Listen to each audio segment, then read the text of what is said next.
Welcome back to the grammar session, kiddos. Yes, we are doing chapter number 16 and this is the third part of it, tenses.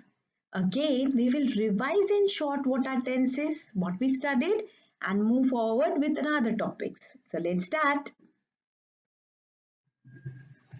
Children, we were talking about past tense and present tense. Let's revise. What is past tense? Something that has already happened. Any action which is completed, which has already happened. And when we talk about it, it is called past tense. What is present tense? Something that is happening now. Any action which is happening now or going on now is called a present tense. Now let's be more clear with exercise E on page number 68. Now what does the exercise says? Read the recipe for a yummy chocolate milkshake and underline the action words in each sentence. So what you have to do is a recipe of chocolate milkshake is given.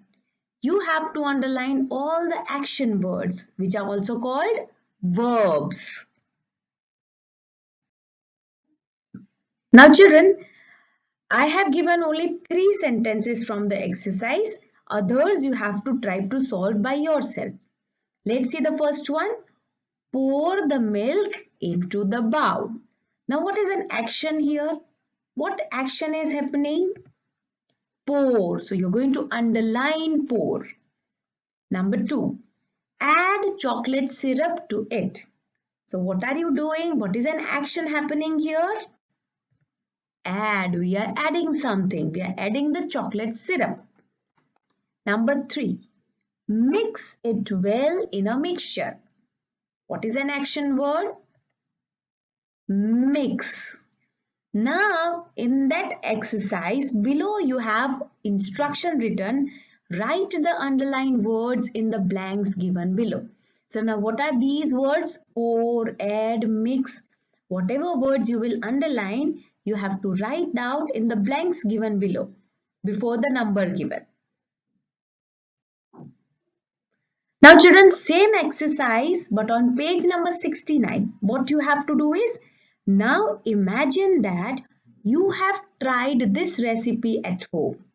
Tell us how you did. That means you read the recipe of chocolate milkshake. Now you have tried that recipe at home making by yourself.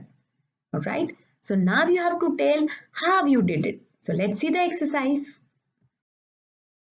So looking into the sentences, the first sentence said, pour the milk into the bowl, right? Now, if you are making it, how did you make it? I dash the milk into the bowl. So what you will do is, pour is a present tense. But you have to make a past tense of it. Because you have already tried this recipe and then now you are telling.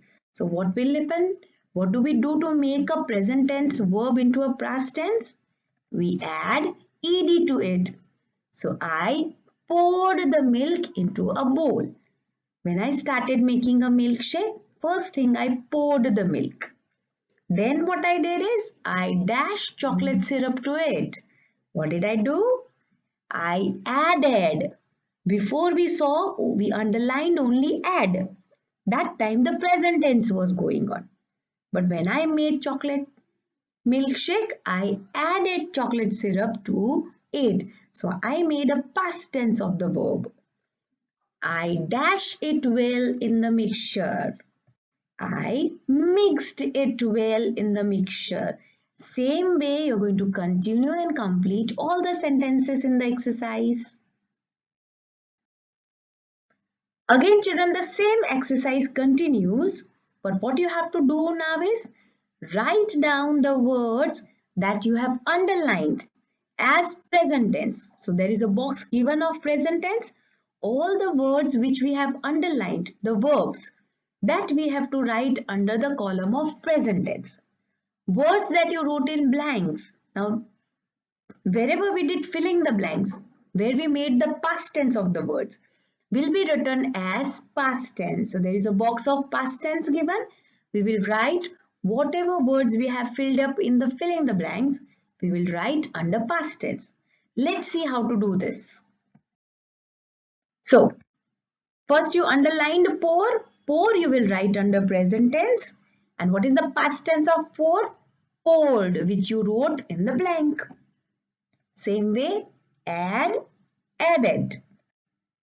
Mix, mixed. This way you are going to fill up the column of present tense and past tense. Now children, this shows when nothing is added to a word, it becomes a present tense. Or many a times you find s added in present tense. But when you add ed, the verb becomes a past tense. Now, how did we get past tense words? We learned before also how to make a past tense word by adding d or ed to the verb, right? If a word ends with e, we have to add only d. But if a word does not have e and d both, we add ed and make a past tense of it.